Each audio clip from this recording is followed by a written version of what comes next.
Here I have an education financial plan that is a PDF.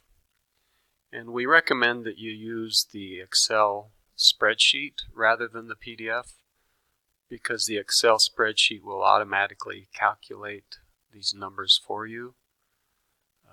But if you do have to use the PDF, then you'll have to calculate these numbers yourself. So for example, in this example, we've already got numbers here that are typical of your expenses, but you can change them to adapt to your individual circumstances. For example, if you are going to the fall and the winter semester, but you're not attending the spring semester, then you would not need to pay tuition in the spring semester. And so you can delete that. But as you delete that, it doesn't change the total here.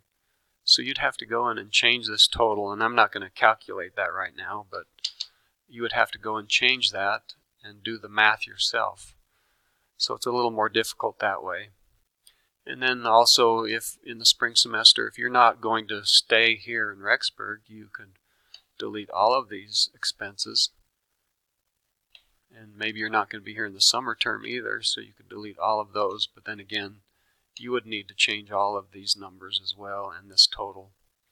And so as you change those numbers, you'll need to update these numbers, and then of course the total is going to change. I'm not going to get the exact number there, but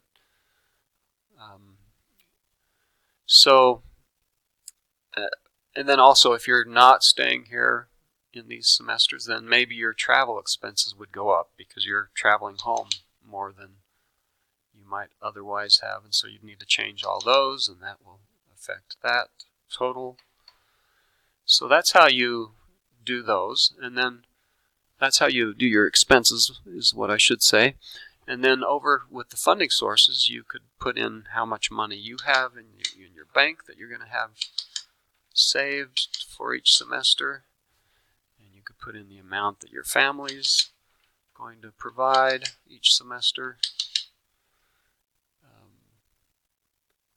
And if you have a sponsor,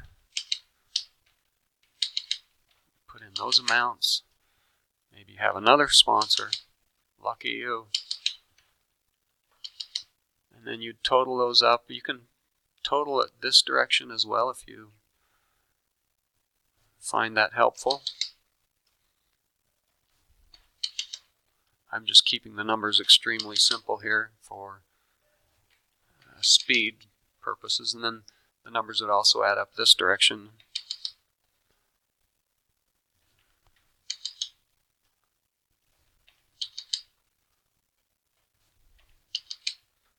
Okay, so then those numbers should add up to that total, and those numbers should add up to that total.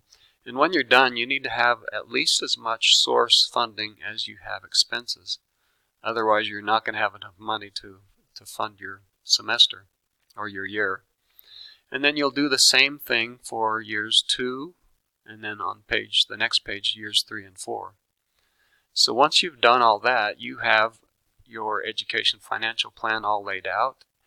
And what we would recommend you do is that if you have sponsors, is that you show the sponsor your plan and help them understand all of the expenses and how they play a part in you being successful. We really believe if you do a good job on this plan that it's going to make your time here much more successful and less stressful because you'll have things planned out. There should be fewer surprises, unpleasant surprises. Just a few little notes here down at the bottom. I've already covered 1. 2 is simply a reminder that if you take more than a 5-month break from your education, you'll have to pay the SEVIS fee again. But as long as you keep your education going, you won't. And we've already covered 3.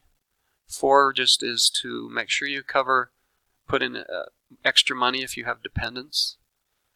And then 5, just to remind us that the grand total expenses need to be less than your funding, and that tuition is less for members of the church.